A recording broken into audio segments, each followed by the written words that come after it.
little out of control at Clifton. Theobald to kick off.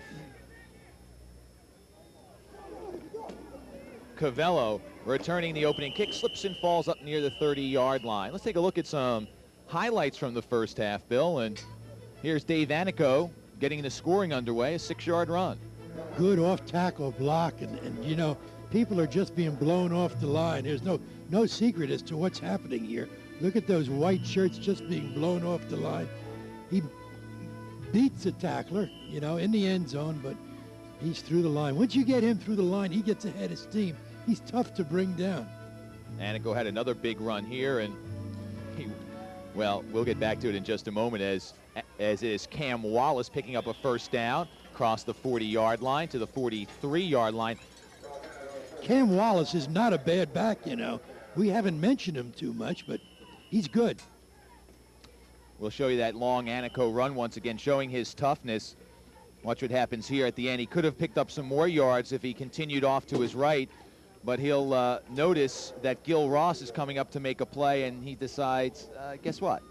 I want to show you how big and strong I am, and he tries to run over the tackler. Yeah, but he tightened around the ball before he did. Did you notice? Made sure he held on. Eventually, Steve Cavello would score on a 14-yard run, the third score for Verona in the first half, and they lead 21-0.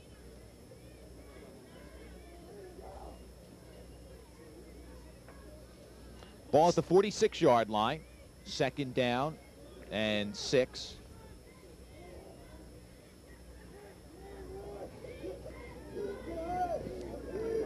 Wallace bouncing off a tackler, spinning forward to midfield, short of a first down. First half statistics, Immaculate Conception with a split equal just about between rushing and passing yardage, picking up 4 first downs, penalized twice. Verona primarily on the ground, as they have been all year long, 132 yards on the ground with 6 first downs, just 8 yards passing. But again, they have been a keep the ball on the ground team all year long. And it's paid off for them, so why change? You know, if it's not broke, don't fix it. First down picked up by Anico.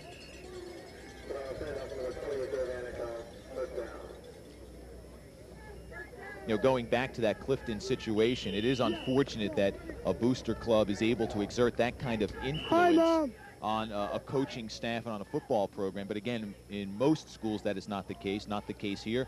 I said it was the 5th quarter club a few moments ago. It's the 5th downers, actually. The president is Frank Cavello. There's also the Verona Sports Boosters here. John Rauschenberger is the president, and they assist Verona student athletes who want to continue their college education. And they're very important organizations when they know their place as a support role, supporting the athletic programs at the school.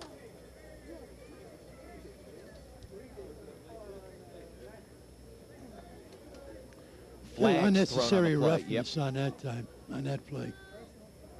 Personal foul against Immaculate Conception, and this will move the ball down. Those statistics at halftime, by the way, provided by Joe D'Alessandro. He, one of the 3 statisticians for the Verona Hillbillies. Joe, Mort Riley, and Dean Cummings doing the work, and they've done it over the years. Al Rotella, when he was here as the head coach, there's Joe, the mustachioed man with the smile on his face. When he was the head coach here, he said, you know, I want somebody to keep some accurate records so that the student athletes can get the proper recognition in the media. And Dean, Mort, and Joe stepped forward, and they've been doing it for a long time now, and they do a good job. Ball is marked all the way down to the 26-yard line. Not the kind of start that the Lions would like to try to turn things around here. No, that penalty hurt him quite a bit. This is Marion, Greg Marion, the sophomore, wrapped up after a short gain. Marion started at the end spot, now coming out as Rob Naruki comes in. One man in the backfield who did not suit up today due to an injury is Jeff D'Angelo. The senior is out with an injured left ankle. A 2-year starter at the left halfback spot. And they hope to get him back for the playoffs. Here's a pitch to Wallace. Wallace brought down by Kronheim, but his forward momentum brings him inside the 20-yard line.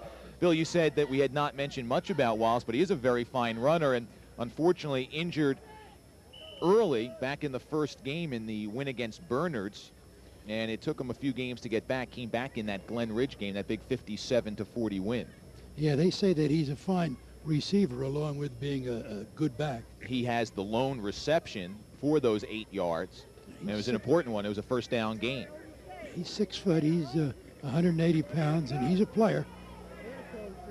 Anico has the first down. I think the good thing about that young man is the fact that he runs so close to the ground that, you know, you can't straighten him out. He's so low, he's hard to straighten up. You hit him on a line and he's leaning forward. He's going to get that extra yard or two just by his lean. His body lean's going to take him in. I called it a first down a little prematurely. They'll bring the chains on to measure. But it looks like from here that they've picked up a first down. Let's go, offense! And they have. You'll have to trust me on it. I think the official just wanted a break, so, you know, he measured. Well, things are happening the way Verona would like to see them happen, you know. They've kept the ball now about 5 minutes, close to 5 minutes, and they've got that 3-touchdown lead with a good defense. Anico for another 5 yards, and that defensive line is just starting to wear down. I think what's happening is that defensive line is kind of waiting for things to happen. They're not being aggressive. They're not penetrating, you know, and until they do, they're not going to get things stopped because the Verona backs are hitting the line with a full head of steam, you know, and they're going for 3 or 4 yards no matter what. They've got to get some penetration. Now, in practice, I saw them do a lot of slanting on defense. They come out of that defense, you know, and they're 6, 7, 8-man front. But they haven't been doing that today for some reason. They've been sitting back just a little bit. And you can't sit back against this offense. You got to get it stopped before it gets started. Following the official's timeout for an equipment adjustment, Anico slipping and falling. Pierre Sanin, the junior nose guard, making the stop. Only his first year of playing football. Also a track performer over at Immaculate Conception. And the Lions have a tremendous track program. Yeah, they do. They've got a good track program, and especially in the weights. Yeah. That's where they have excelled over the years. Their vice principal is their coach, you know, yeah, Pat Dyer. Yeah, former athletic director. Right, fine gentleman, too. Third down and short. Ball inside the 10. They can pick up the first down without getting a touchdown. Cavello rolling out. Has a man open. It's Marion, and it's a touchdown. Excellent reception. But the thing that made that play was Cavello's shaking off of the tackler, you know.